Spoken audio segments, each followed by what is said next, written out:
Back on MorningLine. Thanks for joining us. With us this morning is John Crenson, Operation Stand Down Executive Director. A wonderful, wonderful program. And it's, again, you said it started in San Diego in what year? Well, the Stand Down concept started in San Diego, and Nashville was started in 1993 and went full-time service center in 1999. I've helped thousands of veterans over the years, I Absolutely, yeah. So we average about 1,700 plus a year. Okay. And we've put 4,000 veterans in full-time jobs since 1999. That's just awesome. And we have our Stand Down event, in fact, going on today. Oh, so we sure do. What is that? Go ahead. You bring that with, or is that a flyer on it? Yeah, this is a flyer on it. So the Stand Down event, we still do our Stand Down events, not to the scale that we used to do back in the 90s and even a few years ago. With the full-time service center, we're serving them every day. Gotcha. You know, so but we do have our Stand Down event. Started yesterday. Yeah. And it's going on today. So it's at the Bethel AME Church at 12th Avenue and South Avenue. So right there on the corner, and also at our service center at 1125 and 12th is this Avenue for people South. to come and It's sort of an outreach event open to the public,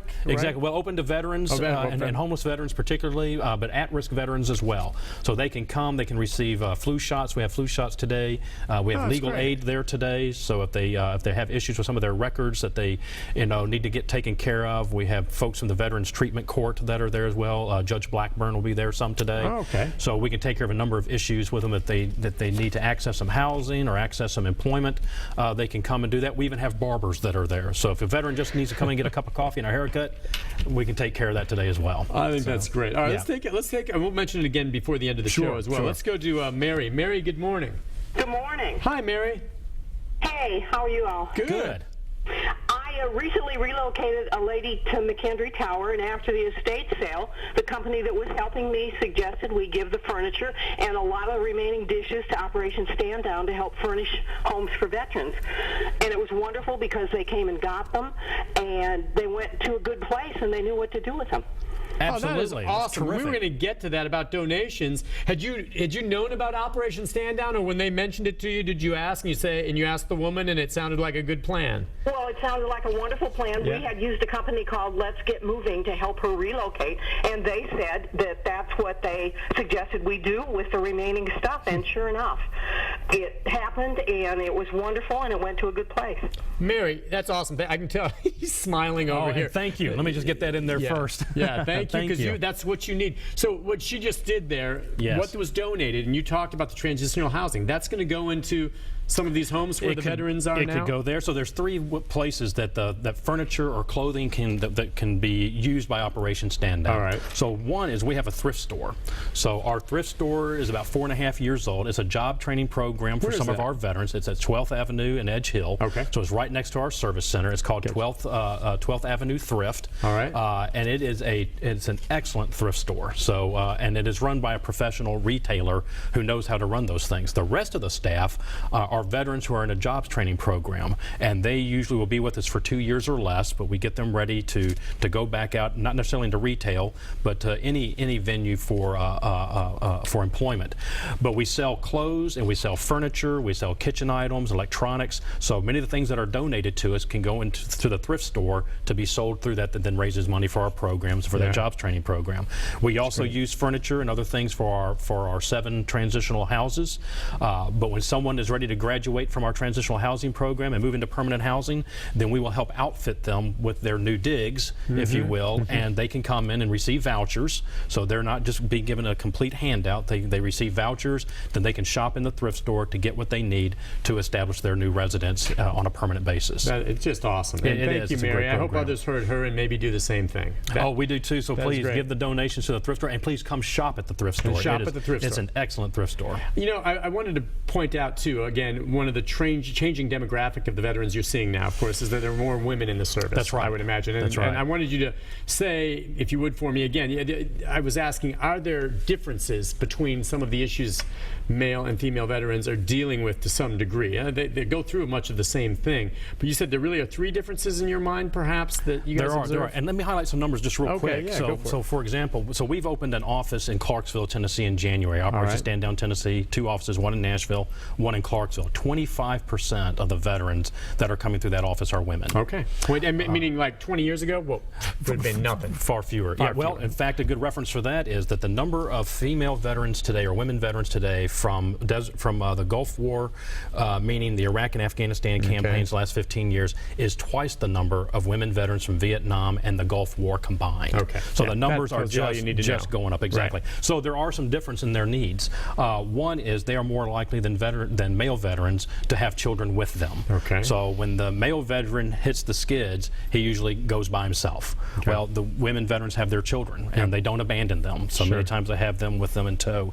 The other issue is that many times they've experienced some sort of sexual trauma on military duty. We call it MST, military sexual trauma. And then that kind of leads into the third issue, which is a real challenge for us. This one surprised me. Yeah, and maybe it's because of the hierarchical nature of the military, male dominance and the leadership roles, but the women veterans are the least likely of the two genders to reach out for help, which is counterintuitive, at least for a male like myself. When I say it was surprising to me is you have this image, fair or not, that the men are the ones that are going to think seeking help is a sign of weakness, and maybe women be a little more willing to say, yeah, I'm going to seek that help, but it's the other way around. It's the other way around, and part of it from what we hear, because we're trying to figure that out ourselves at Stand Down, because we need to improve our outreach to make sure we get more women veterans through our doors to help them. So how do we get them in? And what we're hearing is that many times the women veterans feel like they're the ones who should be taking care of people. So as a result, they're not asking for that care. See. There's also fewer women veterans who are at organizations like ours to meet with. So we're trying to make sure that we have women veterans that are there to speak to the woman veteran. So that way there's that confidence, that confidentiality, and just that trust, that shared experience. So we need more women veteran volunteers to come in and help work with our women veterans coming through our doors. That's great. And just to be clear, seeking help is not a sign of weakness. In fact, it is a sign of strength, in my opinion, that you have the courage to seek that out. All right, so let's talk just about some of the services. You touched on the transitional housing, which was great. Now, the employment department, I mean, this all goes together. To have that home or the place to live, you have to have income to pay for the rent or the mortgage or whatever. So getting that job and holding one, especially when you have veterans sometimes suffering from PTSD that may have trouble concentrating to some point, or still have trouble, just transitioning to the type of hours and the environment compared to what they were dealing with overseas. Sure. Or even understanding what they can do. Yeah, right. So it used to be that employment was a service that really supported our transitional housing program. Okay. We're starting to see that flip because we're seeing more veterans who are not chronically homeless. They're just at risk, or they've had an episode of homelessness. So we find that the key thing they need is a job. What kind of skills are they coming back with? Now, a lot of these veterans that come back are ones that maybe went, right when they were of age, after they graduated from high school, maybe didn't go to college at that point. So they didn't have any field of study maybe toward an occupation. They went in and got their training in the military. That's so right. when they come out, I always think, what would they be good for? I mean, in terms of, law enforcement perhaps, I mean, they're skilled with weapons and technology, skilled with, those types of things they use overseas. Some of them are working in, aviation. I mean, there's all kinds, but what kind of jobs? Yeah, equipment maintenance. I mean, there's all sorts of different things they can do. But here's a good example. So we had a young soldier, veteran that came in, and I think he'd just been recently out, and he was struggling to get on his feet.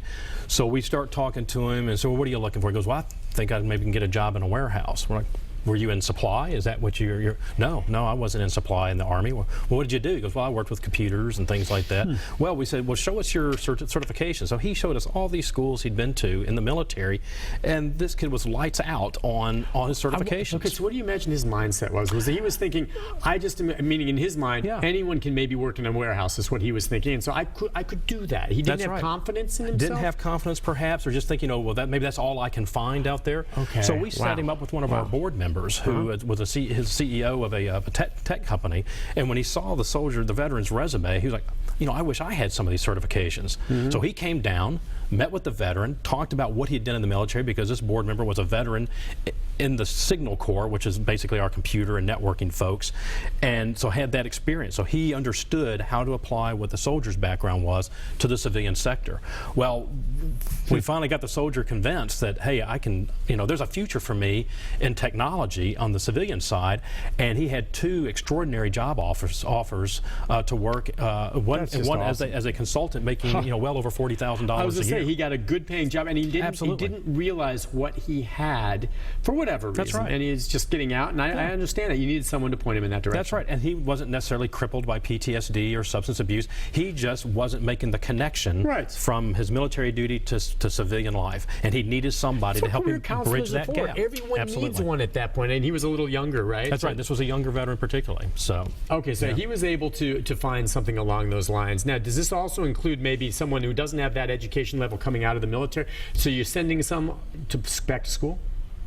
Yeah, so we help them take advantage of their post 9/11 GI Bills. Right. How does that work? The GI Bill, I've always heard the GI Bill and how it works.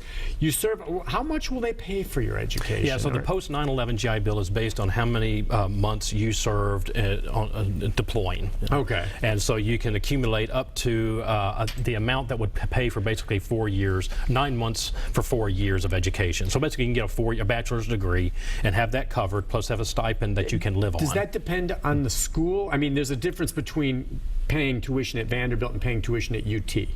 Right. So let's say you get out and you're on the GI Bill and you do get admitted and qualify for Vanderbilt or, for that sake, Princeton or Harvard. How much of that will they pay? I'm just curious. Great deal, and many times the universities will make up whatever difference there may be between what the military will pay and what their tuition would be. So essentially, with the 9/11 GI Bill, you can essentially go to a school of your choice or that you can get into and have it pretty well paid for. That is awesome. Which is phenomenal. And that's been around, but that is great. We need to talk more. The education aspect of it. And I've got a great list here of some of the statistics, by the way, according to what you say. Last year, Operation Stand Down Tennessee helped 1,793 men and women, veterans, received services in the Veterans Service Center. That's right. 87 cents, as you said, every dollar goes directly to the service veterans if you make donations. Lots of volunteers contribute time to help with these. Absolutely. Absolutely. Let's take a break on that note. We'll come back with our final segment. We can take a few more of your phone calls about the help that is out there through Operation Stand Down for veterans. Just a great, great program. We'll be back right after this.